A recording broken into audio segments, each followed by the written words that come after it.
বেজে উঠেছে টি-20 বিশ্বকাপের ধামামা। আগামী জুনে ওয়েস্ট ইন্ডিজ ও যুক্তরাষ্ট্রে বসবে শর্টার ফরম্যাটের বিশ্ব আসর। আর এই টুর্নামেন্টকে সামনে রেখে চলছে দলগুলোর প্রস্তুতি পর্ব। ডেডলাইনের আগেই দলগুলো স্কোয়াড ঘোষণা শুরু করেছে।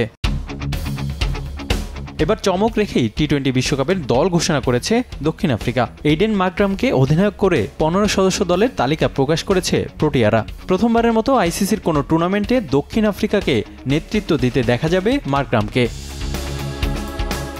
দক্ষিণ আফ্রিকার কেন্দ্রীয় চুক্তিতে না থাকা দুই ক্রিকেটার এনরিক নরখিয়া ও কুইন্টন ডিকোকও আছেন বিশ্বকাপ স্কোয়াডে। এবারের আসরটি হতে পারে ডিককের শেষ বিশ্বকাপ। আর পিঠের চোট কাটিয়ে দীর্ঘ 9 মাস পর টি-20 বিশ্বকাপ দিয়ে আন্তর্জাতিক ক্রিকেটে ফিরছেন নরখিয়া। দলে আছে নতুন দুই মুখ। দক্ষিণ আফ্রিকার ঘরোয়া টি-20 লিগে পারফর্ম করে প্রথমবারের মতো টি-20 দলে জায়গা পেয়েছেন রায়ান রিকেলটন এবং অটলিয়েল বার্টমান। সর্বশেষ এসএ টি-20তে সর্বোচ্চ রান সংগ্রাহক ছিলেন রিকেলটন। ডিককের সঙ্গে ওপেনিংয়ের ভূমিকায় দেখা যেতে পারে তাকে। এবারের আসরে শক্তিশালী ও আক্রমণাত্মক ব্যাটিং অর্ডার নিয়ে বিশ্বকাপে যাচ্ছে প্রোটিয়ারা। মিডল অর্ডারে ব্যাট হাতে আলো ছড়াবেন Heinrich Klaasen, David Miller, Aiden Markram ও ট্রিস্টান স্ট্রাফসরা।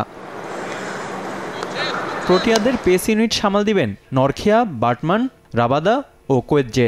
আর স্পিনারের ভূমিকায় থাকবে 3 জন: কেশব মহারাজ, তাবরাইজ শামসি ও বিয়ন ফর্টে।